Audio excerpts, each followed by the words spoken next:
High বন্ধুরা, তোমরা সবাই কেমন আছো? আমি অনেক ভালো আছি, আশা করি তোমরাও ভালো আছো। দেখো, সকাল সকাল ঘুম থেকে উঠে গেছি, এখন বাজতে ঘড়িতে 4:30।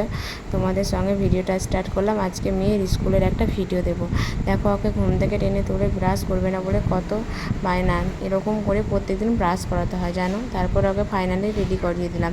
রেডি করানোর পর সে এখন স্কুল যাওয়ার আগে বসে চকলেট খাবে। তারপরে চললো স্কুল যাওয়ার জন্য। বাইরে এসে কেমন ছোটাছুটি করছে শুরু করেছে দেখো। ও দাদু বসে আছে, দাদুর কাছে গেল। তারপর আমাকেও দেখে দিলাম ঘুম থেকে উঠে কেমন মুড অফ। আর এখানে সবাই কী দেখছে জানো? ওই দেখো, ছোটো ছোটো দুটো খরগোশ, তাদের বাচ্চা হয়েছে। আমার মেয়ে তাদেরকে এখন দেখবে।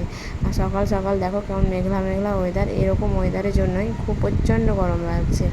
আর এদিকে আর স্কুলের গাড়িটাও দেখছি চলে এসেছে। তার জন্য আমি তাড়াতাড়ি করে এগিয়ে এলাম ওকে গাড়িতে তুলিয়ে দেওয়ার জন্য। তারপরে আমি ওকে গাড়িতে চাপিয়ে গাড়িটা লাগিয়ে এখন আমি রেডি হয়ে যাব হচ্ছে ওর স্কুল। কারণ আজ স্কুলে রেজাল্ট হবে, তাই যাব। অনেক মায়েরা যায় তোমাদের, সেটা স্কুলে গিয়েই দেখাবো। এখন আমি ব্রাশ ট্রাশ করে রেডি হয়ে বেরিয়ে পড়বো। তারপরে স্কুলে গিয়ে নাকি শুনছি যে এরকম ভিডিও করা যাবে না, তাও লুকিয়ে লুকিয়ে একটু ভিডিও করলাম। এটা হচ্ছে আমার মেয়ের ক্লাসরুম, আর এখানে আমরা সবাই মিলে মায়েরা বসে বসে আড্ডা দিই। দেখো, জায়গাটা দেখিয়ে দিলাম, খুব সুন্দর একটা জায়গা, মন্দির। আর ওই যে ক্লাসরুমটা ওই কোণার দিকে, আর স্কুলটা হচ্ছে এইরকম। চলো তোমাদেরকে এবার আমি স্কুলের দরজাটা দেখাই, যেটা ঢোকার দরজা। দেখো, এখান দিয়ে মানুষ ঢুকে স্কুলের ভিতরে প্রবেশ করে, আর এখান দিয়ে মানে বাইরে যায়। দেখছো দরজাটা? আর এটা হচ্ছে সেই রুম, মানে অফিস রুম।